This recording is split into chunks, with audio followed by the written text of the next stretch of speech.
or picking olives when Israelis do not want us to pick olives.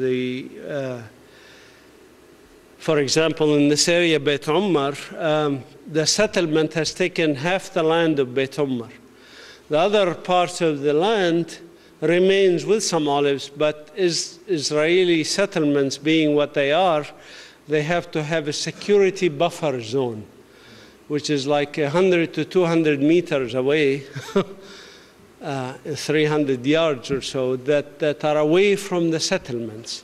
So in these buffer zones, which include Palestinian olive orchards and others, the settlers prevent the Palestinians from coming to harvest their trees. And yet Palestinians do go and harvest these trees at the risk of being beaten, at the risk of their trees being cut down, at the risk, and I witnessed this myself, after the Palestinians, the settlers watched them until they finished the harvest and then came barreling down the hill and literally chased the Palestinians away and took the olives that the Palestinians harvested from their own olive trees. These are the kinds of things that Palestinians have to put up with these settlers. You know, I personally, by the way, while the soldiers harass me, etc., I would rather for 100 times deal with soldiers, Israeli soldiers, than deal with one settler. Soldiers, you can semi-ration with them a lot of the time, maybe not all the time, but some of the time you can reason with some soldiers. They are disciplined, they have orders, etc.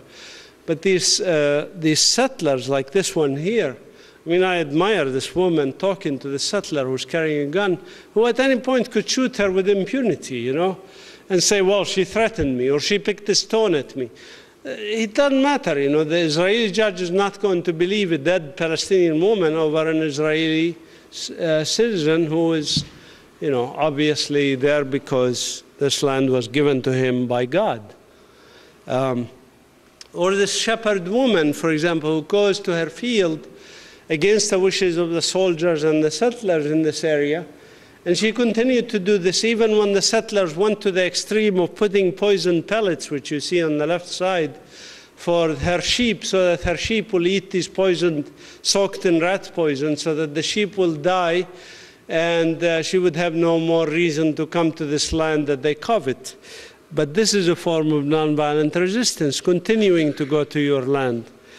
Or these children in Sheikh Jarrah who, and unfortunately, as a Palestinian, I'm not allowed to go to Jerusalem. My wife, who doesn't have Palestinian residency, we applied for her 2 years ago, and they still would not give her what's called family reunification to allow her to live with me. She comes on a tourist visa, and it's risky. You know, you come on a tourist visa, they might give you a month, they might give you 2 months, 3 months, and then you have to repeat the process. So it's hard to predict what is going to happen for her. But anyway, she is not a Palestinian resident yet, so she is able to go to Jerusalem more freely than I am. So she goes to Sheikh Jarrah, for example, and she maybe can tell you she's here, and she can tell you more about it later if you're interested. But in Sheikh Jarrah, there has been many Palestinian homes that were taken over by settlers. And the Palestinians, like those children, ended up on the streets. And in the streets, they build a tent so that they can stay in right next to their house, on the street. And the Israeli army came and demolished the tent 1 time, 2 times, 3 times. But they continue to stay there. And many times you can see the energy in these children who are using drums or using other tactics to draw attention. Hey, we are here.